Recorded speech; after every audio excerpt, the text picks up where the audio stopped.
Hello friends, आपका स्वागत है मेरे चैनल भक्ति की शक्ति में। आज मैं आपके लिए बसंत पंचमी की कथा लेकर आई हूँ। अगर आपको मेरी ये कथा अच्छी लगे तो कमेंट बॉक्स में सरस्वती माता की जय अवश्य लिखें। और अगर आप मेरे चैनल पर नए हैं और अभी तक आपने मेरे चैनल को सब्सक्राइब नहीं किया है तो प्लीज सब्सक्राइब कर लें और बेल आइकन पर प्रेस कर दें ताकि मेरे नए आने वाली वीडियो की नोटिफिकेशन आपको मिलती रहे। हिंदू पंचांग के अनुसार हर वर्ष माघ मास के शुक्ल पक्ष की पंचमी तिथि को वसंत पंचमी का पर्व मनाया जाता है। मुख्य रूप से यह पर्व ज्ञान, विद्या, संगीत और कला की देवी माँ सरस्वती को समर्पित है। शास्त्रों के अनुसार इसी दिन माँ सरस्वती का जन्म हुआ था। वसंत पंचमी के दिन माँ सरस्वती हाथों में पुस्तक, वीणा और माला लिए हुए श्वेत कमल पर विराजमान होकर प्रकट हुई थी। इसलिए इस दिन माँ सरस्वती की पूजा की जाती है। वसंत पंचमी से वसंत ऋतु की शुरुआत होती है। सनातन धर्म में माँ सरस्वती की उपासना का विशेष महत्व है क्योंकि ये ज्ञान की देवी हैं। मान्यता है कि वसंत पंचमी के दिन माँ सरस्वती की पूजा करने से माँ लक्ष्मी और देवी काली का आशीर्वाद मिलता है। तो आइए शुरू करते हैं वसंत पंचमी की कथा। पौराणिक कथाओं के अनुसार भगवान विष्णु की आज्ञा से ब्रह्मा जी ने सृष्टि की रचना की और मनुष्यों की योनि बनाई। एक समय की बात है, भगवान ब्रह्मा जी ने सोचा कि क्यों ना अपनी बनाई हुई सृष्टि को देखा जाए कि सृष्टि कैसी है। यह सोचकर ब्रह्मा जी एक दिन भ्रमण करने पृथ्वी पर निकले तो उन्होंने अपने द्वारा रचे गए सभी जीवों को देखा। उन्होंने देखा कि पृथ्वी पर काफी शांति है, कोई आवाज भी नहीं है, कोई बात भी नहीं कर रहा है।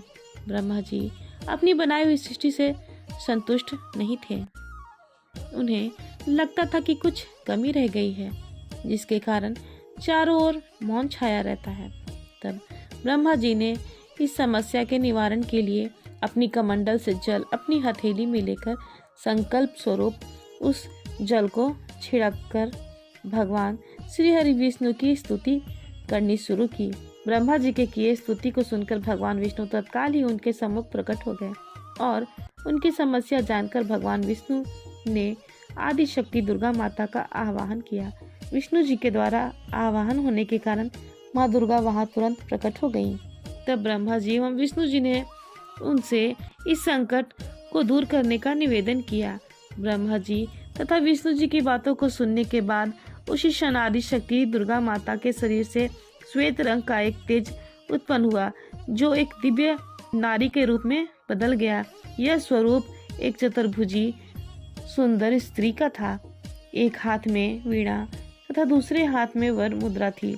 अन्य दोनों हाथों में पुस्तक तथा माला थी। आदि शक्ति माँ दुर्गा के शरीर से उत्पन्न तेज से प्रकट होकर उन देवी ने वीणा का मधुर नाद किया, जिससे संसार के समस्त जीव जंतुओं को वाणी प्राप्त हुई। जल धारा में कोलाहल व्याप्त हो गया।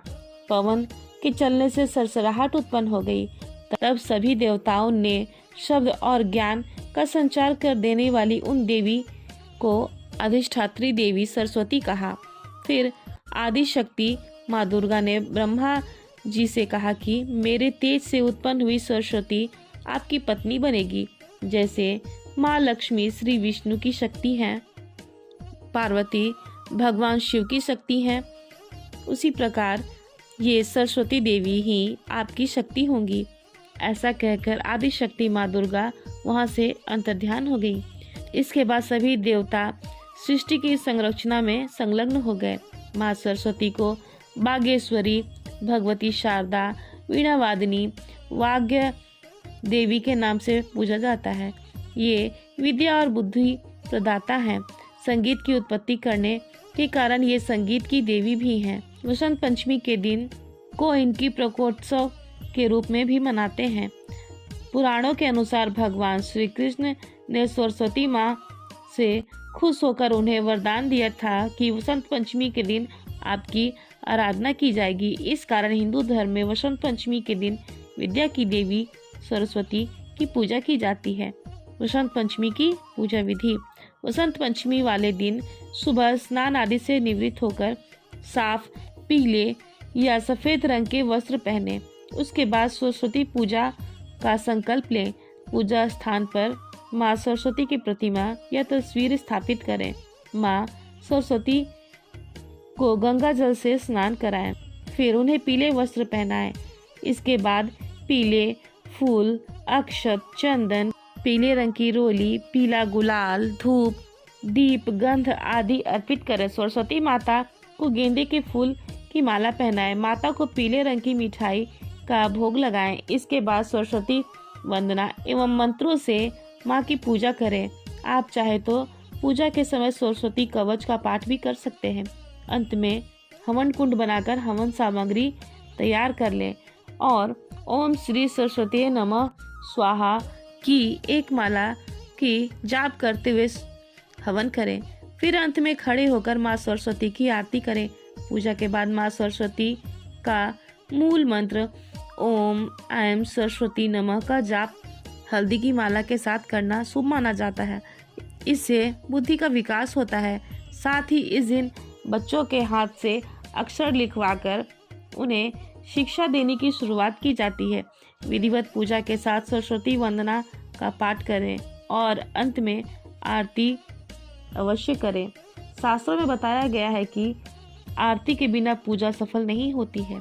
अंत में क्षमा मांगे और फिर परिवार के सभी सदस्यों में प्रसाद का वितरण करें और स्वयं भी प्रसाद ग्रहण करें। जय हो सरस्वती माता की। फिलहाल इस वीडियो में इतना ही। अगर आपको मेरी ये वीडियो अच्छी लगी हो तो मेरे वीडियो को लाइक करें और ज़्यादा से ज़्यादा शेयर करें। वीडियो में अंत तक बने रहने के लिए आपका धन्यवाद।